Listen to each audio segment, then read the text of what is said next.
Hello guys, ये आज हमारा थर्ड लेक्चर है light chapter, light reflection and refraction of class 10th physics. So let's move to the next topic, and here our first topic is magnification. So what is magnification? Magnification produced by a spherical mirror gives the relative extent to which the image of an object is magnified with respect to the object's size. ये मतलब magnification ना, magnification किसको बोलते हैं? जैसे कि ये ना एक कंपैरेटिवली एक मतलब इमेज का साइज मतलब इंडिकेट करता है. अगर हम रेशियो ऑफ इमेज, जो भी इमेज फॉर्म हो रहा है उसको मतलब उसका रेशियो उसके ऑब्जेक्ट साइज के रेशियो से निकालेंगे तो एक वो इंडिकेशन देता है कि जो इमेज फॉर्म होता है हो रहा है वो कितना बड़ा हो रहा है. तो इसी रेशियो को हम मैग्निफिकेशन बोलते हैं. यहाँ दिया हुआ है formula m is equals to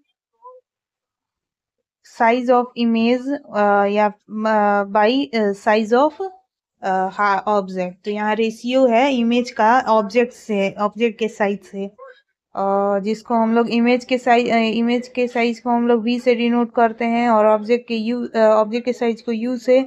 और जैसा कि हम लोग जानते हैं कि जो साइज ऑफ मतलब जो ऑब्जेक्ट होता है वो हमेशा मिरर के लेफ्ट साइड में होता है, मीन्स पोल के लेफ्ट साइड से. तो इस तरीके से उसका जो हम लोग जब हम लोग उसका लेंगे न्यूमेरिकल वैल्यू तो उसके साथ माइनस साइन रहेगा, निगेटिव साइन रहेगा. ठीक है, तो इस वजह से यहाँ पे जो फॉर्मूला बन के आ रहा है वो -v/u आ रहा है. ये है मैग्निफिकेशन m, जो कि m से डिनोट करते हैं हम लोग मैग्निफिकेशन को. यहाँ पे m से डिनोट किया हुआ है, उससे डिनोट करते हैं तो उसका उससे फॉर्मूला होता है. ठीक है, अब यहाँ पे मैग्निफिकेशन है. अगर मैग्निफिकेशन का जो वैल्यू है अगर पॉजिटिव आता है तो उस केस में जो इमेज का नेचर होगा वो वर्चुअल और इरेक्ट होगा. ठीक है, तो इन सब चीज को हम लोग मतलब अच्छे से ध्यान में रखेंगे, अच्छे से ध्यान में रखना होगा, क्योंकि ये सब जो है एग्जाम में मतलब पूछी जाते हैं, इन सबसे क्वेश्चंस आते हैं एग्जाम के पॉइंट ऑफ व्यू से, इम्पोर्टेंट है. और अगर मैग्निफिकेशन निगेटिव आता है तो जो इमेज का नेचर होगा वो रियल और इन्वर्टेड होगा. ठीक है, यहाँ पे इन सब चीज को समझाया हुआ है. तो अगर जो मैग्निफिकेशन का जो वैल्यू है वो 0 और 1 के बीच में होगा, अगर m जो है वो 0 और 1 के बीच में होगा, तो इस केस में जो साइज जो होगा वो इमेज का वो डिमिनिश्ड होगा. ठीक है, छोटा होगा. और m इज इक्वल्स टू 1 अगर हो जाता है तो साइज ऑफ इमेज जो है वो साइज ऑफ ऑब्जेक्ट के बराबर हो जाएगा. ठीक है, अगर m जो है वो ग्रेटर देन 1 है, अगर m ग्रेटर देन 1 है तो जो साइज होगा वो इमेज का वो बड़ा हो जाएगा. ठीक है, इनलार्ज हो जाएगा as compared to the object size. अब हम लोग नेक्स्ट देखते हैं. यहाँ पे एक क्वेश्चन आ गया है. ठीक है, तो पहले हम इस क्वेश्चन को देखेंगे. an object is placed at a distance of 8 centimetre. ठीक है, तो यहाँ पे जो ऑब्जेक्ट है, ऑब्जेक्ट यहाँ पे हो जा रहा है u. ठीक है, तो u का जो वैल्यू है वो 8 सेंटीमीटर है. फ्रॉम अ कॉन्वेक्स मिरर, तो ये माइनस में लेंगे. And the focal length of is 12 centimetre. तो f जो है वो 12 सेंटीमीटर है कॉन्वेक्स मिरर का. तो कॉन्वेक्स मिरर का f तो हम लोग पॉजिटिव ही रहेगा. ठीक है, तो find the position of the image, means कि v यहाँ पे फाइंड करना है. ठीक है, तो मिरर फॉर्मूला को हम लोग लगाते हुए, जो कि है 1/f gives 1/v plus 1/u, तो इट इम्प्लाइज 1/v हो जाएगा हमारा 1/v इक्वल्स टू, यहाँ पे 1/f जो है 1/f यहाँ पे है हमारा 1/12 माइनस 1/12 माइनस 1/, ये माइनस यहाँ 8 हो जाएगा. ये जो है हमारा ऑब्जेक्ट का डिस्टेंस वो माइनस में है, तो माइनस माइनस यहाँ प्लस हो जाएगा. तो दोनों का जब हम लोग सम करेंगे तो कितना आएगा, हो जाएगा 2 + 3 5 5 is to 24 आएगा, तो इसको हम लोग भी जो हो जाएगा वो 24/5, जो कि कितना होता है 4.8 होता है। तो 4.8 प्लस 4.8 होगा, तो find the position of the image. तो इमेज जो होगा वो प्लस 4.8 है, तो ये हो जाएगा जो इमेज होगा वो कॉन्वेक्स मिरर के राइट साइड में होगा, कॉन्वेक्स मिरर के राइट साइड में होगा, ठीक है। तो यहाँ पे समझाया हुआ है, जैसा कि यहाँ पे हम लोग देख सकते हैं 4.8 आया है यहाँ भी final 4.8, since the image is 4.8 centimetre which is positive, hence the image is behind the mirror. तो इमेज जो है ये कॉन्वेक्स मिरर के इधर होगा, 4.8 सेंटीमीटर के डिस्टेंस पे यहाँ पे जो होगा वो इमेज फॉर्म होगा, ऐसे हम लोग डिनोट करते हैं। तो क्लियर है, ये सब न्यूमेरिकल्स आते हैं एग्जाम में। तो अब हम यहाँ नेक्स्ट टॉपिक देखेंगे, हमारा नेक्स्ट टॉपिक है रिफ्रैक्शन, ठीक है। तो ये क्या है हम समझेंगे। A change in the path of a light ray as it passes from one medium to another medium is called the refraction of light. तो जब हम लोग देखते हैं कि मतलब कोई भी लाइट रे है एक मीडियम से दूसरी मीडियम, यहाँ मीडियम का मतलब है कि जैसे मान लीजिए एक रे ऑफ लाइट जब हम लोग देखते हैं कि जब जैसे कोई भी सनरेज निकलता है तो वो जब वाटर अगर कहीं पानी हो तो पानी से जब वो रे निकलता है तो एयर मतलब एयर को पास करते हुए, बीच में एयर तो आएगा ही, तो वो एयर से पास करते हुए अगर दूसरे मीडियम मतलब मान लीजिए वाटर रखा हुआ है, वाटर में पास करता है, तो वो जो रे है लाइट का जो रे है यहाँ पे ये जो रे है ये इसमें ना इसके जब पाथ है ना उसमें बेंडिंग बेंडिंग हो जाता है, मीन्स कि थोड़ा डायरेक्शन बेंड कर जाता है, थोड़ा टेढ़ा हो जाता है। डिपेंड करता है कि वो किस मीडियम में जा रहा है, डेंसर में जा रहा है कि रेरर में जा रहा है। तो वो डिसाइड करेगा कि वो किस तरह नॉर्मल के साइड ये मतलब बेंड करेगा या फिर away from the normal, normal से दूर मतलब बेंड करेगा। ये डिपेंड करेगा मीडियम पे, मतलब डेंसर पे जा रहा है, रेरर से डेंसर पे जा रहा है कि डेंसर से रेरर पे जा रहा है, ठीक है। तो ये जो यहाँ पे रेरर रेरर मीडियम है, रेरर मीडियम मीन्स कि यहाँ पे जो इसका रिफ्रैक्टिव इंडेक्स है इसके डेंसर मीडियम के रिफ्रैक्टिव इंडेक्स से कंपैरेटिवली इसका कम है, तो इस वजह इस केस में मतलब ऐसे तब इसको हम लोग रेरर मीडियम बोलेंगे। अगर इसका रिफ्रैक्टिव इंडेक्स दूसरे मीडियम से कम है तो उसको वो रेरर मीडियम हो जाता है। और अगर इसका रिफ्रैक्टिव इंडेक्स अगर ये नीचा n2 का अगर मतलब लेस देन n1 होता, यहाँ n2 अगर लेस देन n1 होता तो ये रेरर मीडियम हो जाता और ये डेंसर मीडियम हो जाता। तो ये मैंने समझाने के लिए बताया है। तो यहाँ पे हम देखेंगे, यहाँ पे ये जो है रेरर से डेंसर मीडियम में जा रहा है, तो ये जो नॉर्मल है, ये जो सीधा है इसको हम नॉर्मल बोलते हैं। तो ये जो नॉर्मल है उसकी साइड बेंड हो जा रहा है, मीन्स कि जो इधर जाना चाहिए था वो और इधर आ गया है, इधर आ गया है। तो इस केस में ये जो प्रोसेस है मतलब जो बेंडिंग ऑफ लाइट जो कि नॉर्मल की तरफ बेंड हो गया है, झुक गया है, तो इसी प्रोसेस को हम लोग रिफ्रैक्शन बोलते हैं, रिफ्रैक्शन ऑफ लाइट, ठीक है। क्लियर है। अगर कोई अगर नहीं अगर मैं जो समझा रही हूँ अगर नहीं समझ में आया होगा तो कमेंट बॉक्स में ज़रूर पूछना, ठीक है, ताकि मैं अगर नेक्स्ट लेक्चर में उसका मतलब डाउट को क्लियर कर सकूँ, ठीक है। तो ये यहाँ पे इस प्रोसेस को हम लोग रिफ्रैक्शन बोलते हैं, जब लाइट है रेरर से डेंसर मीडियम में जा रहा है। ये जो मैंने अभी पीछे अभी मैंने ये टर्म बताया रिफ्रैक्टिव इंडेक्स, इसके बारे में अभी हम आगे पढ़ेंगे तो अच्छे से समझ में आएगा। यहाँ ये डेंसर मीडियम है और ये रेरर, डेंसर से रेरर मीडियम में जा रहा है। जैसे कि ये यहाँ पे जैसे ये इसका जो रिफ्रैक्टिव इंडेक्स है जो कि n1 है और इसका n2 है, तो ये डेंसर कैसे है क्योंकि जो रिफ्रैक्टिव इंडेक्स है जिसको हम लोग n से डिनोट करते हैं, तो ये रिफ्रैक्टिव इंडेक्स जो है ये यहाँ पे n1 जो है वो n2 से बड़ा है, इसका रिफ्रैक्टिव इंडेक्स बड़ा है तो ये डेंसर मीडियम है और ये रेरर मीडियम है। तो इस केस में जब लाइट डेंसर मीडियम से रेरर में जाएगा तो away from the normal means कि ये जो पाथ है ये नॉर्मल है, ठीक है, एन से डिनोट करेंगे। ये नॉर्मल है तो ये डेंसर से रेरर में जा रहा है तो ये इस पाथ को फॉलो फॉलो ना करते हुए मतलब इस पाथ को और इधर बेंड हो गया है और इधर बेंड हो गया है, ठीक है, वो अवे फ्रॉम द जो कि नॉर्मल से दूर ही गया है, नॉर्मल की तरफ नहीं गया है, नॉर्मल से दूर है, अवे फ्रॉम द नॉर्मल। तो इस केस में हम लोग ये मतलब अगर इस प्रोसेस से हम लोग जानेंगे मतलब जान जाएंगे कि ये जो है लाइट रे है ये डेंसर से रेरर मीडियम में जा रहा है क्योंकि ये away from the normal bend हो गया है।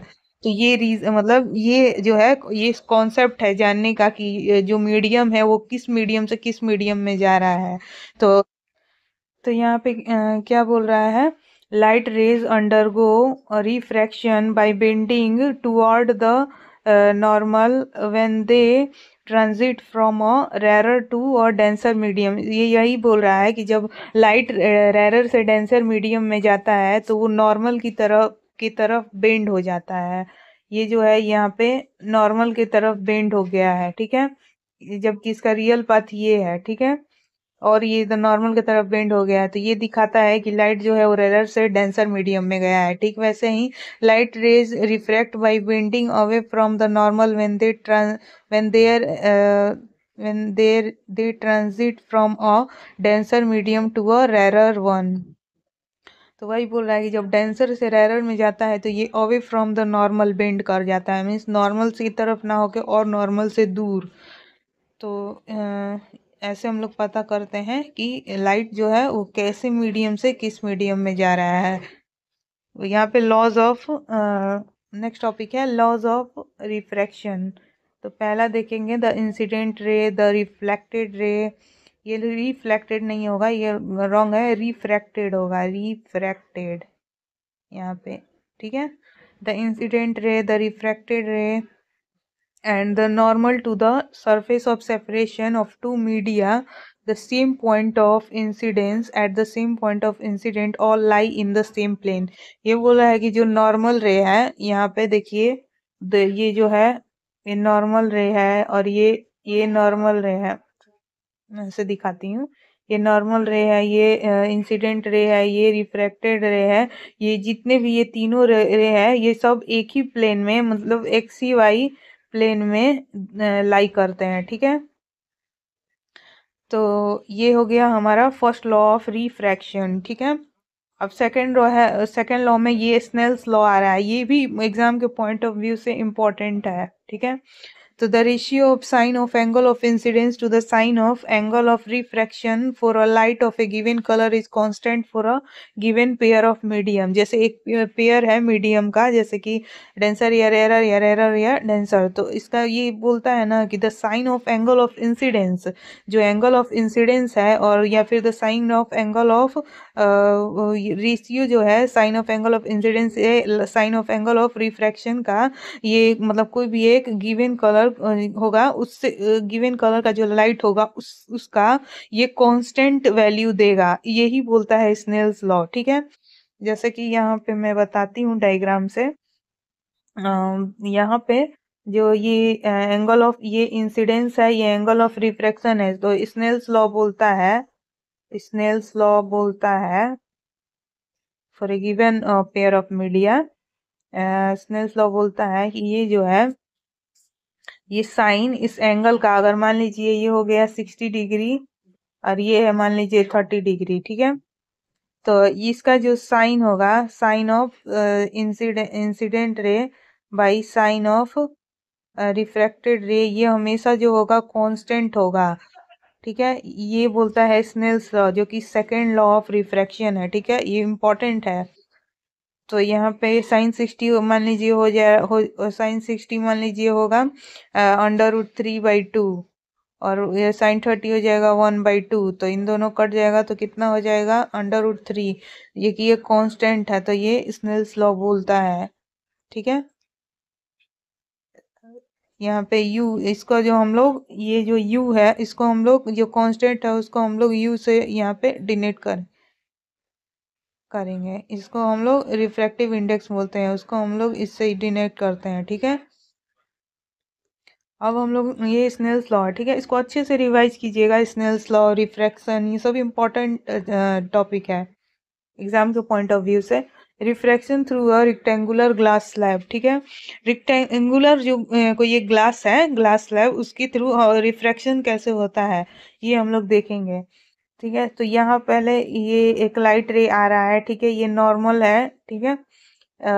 जब ये जाहिर सी बात है ये एयर है, ठीक है।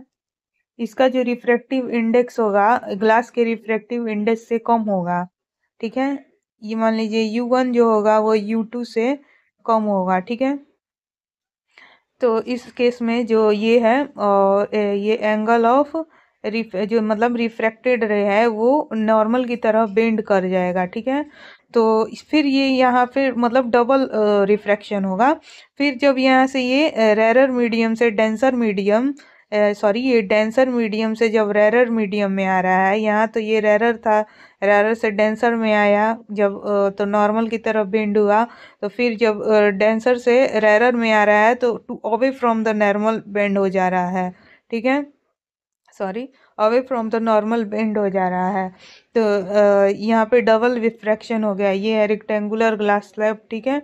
तो यहाँ पे एक चीज निकल के आता है कि ऐसे केस में जो क्या होगा ना कि दो इंसिडेंट रे है, ये है जो इसको इसको हम लोग इंसिडेंट रे बोलेंगे, इसको हम लोग रिफ्लेक्टेड नहीं रिफ्रैक्टेड रे बोलेंगे, और इसको हम लोग इमर्जेंट रे बोलेंगे, ठीक है। क्योंकि ये यहाँ पे रिफ्रैक्शन होने के बाद लास्ट में इमर्ज हुआ है तो इसको हम लोग इमर्जेंट रे बोलेंगे। तो इस ये एंगल ऑफ इंसिडेंस जो है वो वो एंगल ऑफ इमर्जेंट जिसको हम लोग ई से डिनोट करते हैं, एंगल ऑफ ई के इक्वल होगा। ये पूरे ये इसका मतलब कंक्लूजन है, ठीक है। यहाँ पे समझाया हुआ है angle of incidence is equal to angle of emergent emergence, यहाँ पे यही सेम चीज बोल रहा है। When a ray of light is incident perpendicularly on a plain glass slab, it passes through undeviated. In this case, the angle of incidence I is equal to 0, and therefore the angle of refraction is R is also 0। तो अगर मान लो ये यहाँ पे जो है ये इसका मतलब सेकंड ये बोल रहा है ना, सेकंड पॉइंट, अगर ये बेंड होके ना, ये जो रे ऑफ लाइट है ये बेंड होके आ रहा है ना, तो ये अगर ये मान लीजिए ये परपेंडिकुलरली आता तो इन दैट केस यहाँ पे जो रिफ्रैक्टेड रे निकलता, ये तो इंसिडेंट रे रिफ्रैक्टेड रे भी में कोई डेविएशन नहीं होता, ये भी मतलब परपेंडिकुलरली ही मतलब कि जीरो, मतलब इसका जो डेविएशन है वो जीरो होता, मतलब बेंड नहीं होता, कोई भी बेंडिंग नहीं, ठीक है। ये सेकंड पॉइंट बोल रहा है। अब यहाँ पे हम लोग नेक्स्ट देखेंगे रिफ्रैक्टिव इंडेक्स क्या होता है। रिफ्रैक्टिव इंडेक्स, तो इस चीज को हम लोग समझेंगे।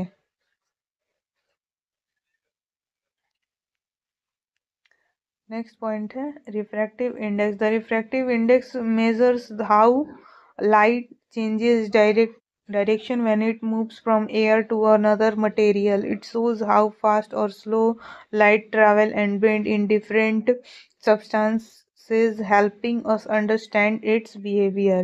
रिफ्रैक्टिव इंडेक्स ये बताता है ना कि कैसे जो लाइट है वो अपना डायरेक्शन चेंज करता है जब ये एक मतलब जैसे अगर ये एयर से दूसरे मटेरियल में, जैसे या फिर वहां पे ग्लास हो गया या फिर कोई वाटर हो गया या फिर कोई भी दूसरा मटेरियल जिसमें ये पास करता है एयर से, तो इसी को ये रिफ्रैक्टिव इंडेक्स इसको मेजर करता है, ठीक है।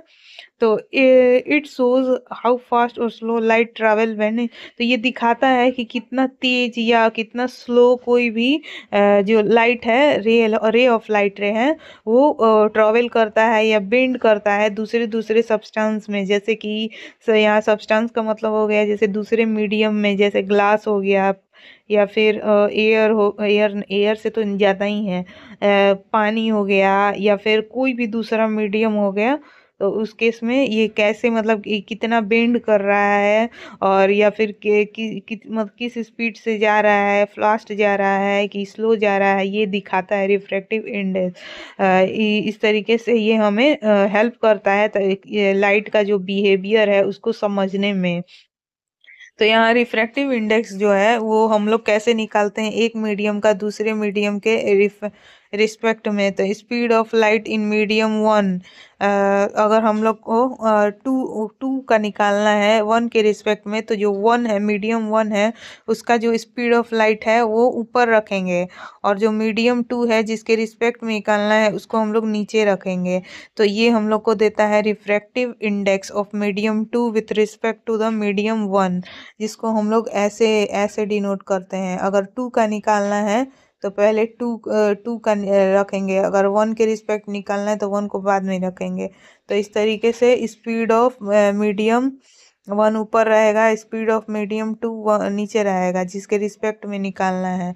ठीक है, तो ये हो गया हमारा रिफ्रैक्टिव इंडेक्स। अब हम लोग देखते हैं एब्सोल्यूट रिफ्रैक्टिव इंडेक्स, तो ये क्या होता है।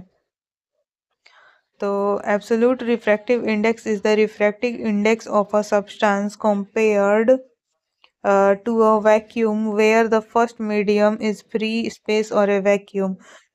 तो रिफ्रैक्टिव इंडेक्स जो है ना, एब्सोल्यूट रिफ्रैक्टिव इंडेक्स, ये रिफ्रैक्टिव इंडेक्स है किसी सब्सटेंस का, अगर वो मतलब उसको हम लोग वैक्यूम से कंपेयर करते हैं तब वो उसका मतलब एब्सोल्यूट रिफ्रैक्टिव इंडेक्स बताता है, जिसमें जो फर्स्ट मीडियम होगा वो फ्री स्पेस होगा या फिर कोई भी एयर या फिर फ्री स्पेस, उसी को हम लोग वैक्यूम बोलते हैं। ठीक है, ये बताएगा एब्सोल्यूट रिफ्रैक्टिव इंडेक्स। तो refractive index of water is 1.33। ठीक है, वाटर का जो रिफ्रैक्टिव इंडेक्स होगा वाटर, अरे वैक्यूम के कंपैरिजन में, तो एब्सोल्यूट रिफ्रैक्टिव इंडेक्स तो 1.33 होगा, which means that the light travel about 1.33 times slower in water compare to its speed in air. तो जिसका मतलब ये हो गया कि जो लाइट है वो ट्रेवल करता है 1.33 टाइम्स, मतलब एब्सोल्यूट 1.33 पॉइंट्स स्लोअर, धीरे धीरे पानी में एयर के कंपैरिजन में। तो इसको हम लोग एब्सोल्यूट रिफ्रैक्टिव इंडेक्स बोलते हैं। ठीक है, तो यहाँ पे एब्सोल्यूट रिफ्रैक्टिव इंडेक्स को हम लोग एन से डिनोट करते हैं, और एस जो है वो स्पीड ऑफ एयर हो गया वैक्यूम में। यहाँ पे वी जो है वो speed of light in medium हो गया। ठीक है, तो इसको हम लोग एब्सोल्यूट रिफ्रैक्टिव इंडेक्स बोलते हैं। ठीक है, तो यहाँ पे ये हमारा आज का ये थर्ड लेक्चर ख़त्म होता है। अब आगे का नेक्स्ट टॉपिक हम लोग नेक्स्ट लेक्चर में पढ़ेंगे। अगर आपको ये मेरा वीडियो अच्छा लगे तो इसको लाइक एंड शेयर ज़रूर कीजिएगा, और मेरे चैनल को सब्सक्राइब भी कीजिएगा। So let's meet in the next video.